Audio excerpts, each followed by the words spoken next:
problem. So Terrell, you're our veteran. Where did you serve? What did you do? I served in the United States Marine Corps 4 years in Camp Pendleton, California. Okay, all right. And how long have you been driving truck? 25 years. 25 years. You're a veteran in that too. There you go. There you go. So, and what do you do, Robert? You said you're the corporate guy. I'm in charge of customer service and relations for our company, but I also was a driver for 32 years. Okay, good. So I'm here with the best. We all know what we're doing. So tell us. No, I understand everybody's got a story. What's the story with yours? Is there a certain story with yours? Like he had the one about the 22 million veterans dying, passing away because of suicide. Do yours has a similar story or a different story? Or? No, actually, I was more just an auto transport carrier, and I'm one of the United States Marine Corps veterans that represent the company. Okay, so you just represent. That's great. You don't keep that flag up all the time, do you? Probably rip a couple cars. No, yeah, I'll rip a couple of cars, and actually the wind won't let it stay up there. The wind will probably shred it to pieces. Yeah. Yep. What's it like hauling cars nowadays? Is it still good money? I never hauled cars, but well, it's very good money in hauling cars, and the home time is great as well. Yeah. Where do you go? I live in Dallas, Texas, so I run around Dallas, Texas. Okay, all right. So where it's warm most of the time. I'm from Canada. We laugh. My dad used to live in Dallas. The first year he went down, he goes, "It's snowing here." I go, "Wow, I wouldn't have moved out of Canada to Dallas then." And what do you do, Robert? What's your customer service? So what does that mean? You just come to shows? I travel all over the country. I represent our company to our dealerships and with our manufacturers, and I represent our drivers. I work with our driver council all over the country. We're in, I believe, 38 states, and we have 48 terminals around the United States. I mean, we go all the way from the Pacific Northwest, all the way down across the South through the Midwest, and all the way up to Jessup, Maryland.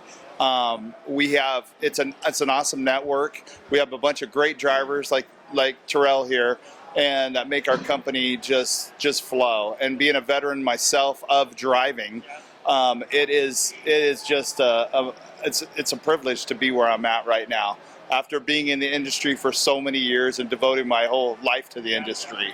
So it's great being here and seeing all these veterans here and representing all the drivers. I mean, when you really look at it, we're all one big family, whether we're an auto hauler or we drive a regular conventional truck, and it's great to see everybody out here.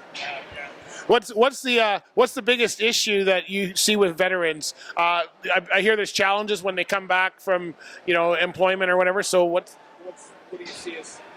Yeah, I think a lot of most of the biggest problem with veterans is trying to find the right person to get you the information you need to get into whatever kind of field you want to get in, whether it's trucking or whether it's working in a warehouse or whatever.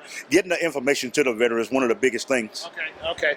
I imagine there's a lot of places to do that, but I would think people in the Army probably come out with a ton of skills. Like it's like not like me going to school. I learned one thing. You guys probably learn so much just doing what you do. Oh, you learn countless of different things you can do when you get out of the military. But we all realize it's a special person to be a truck driver. Right. Yeah. And it doesn't matter whether you're a veteran or not. It's a special individual to be a truck driver. And most of the people in the military are automatically trained to be truck drivers because most of the time going in, you have to drive some type of vehicle to even get started with the military. And you're used to being away and all of those kind of things, and right? So, yes, I'm used to being away and all that, but at the same time now I'm at home every day, so it actually is pretty nice being at home every day. Yeah. What's the biggest issue we're having in the industry right now? I'm sure it's recruiting and retraining drivers, right? I would think the biggest issue that we have in the industry right now is, this coming out of COVID, coming out of all this stuff that we've been through for the last couple of years. A lot of people that have been in the industry for a lot of years are older now. They're retiring.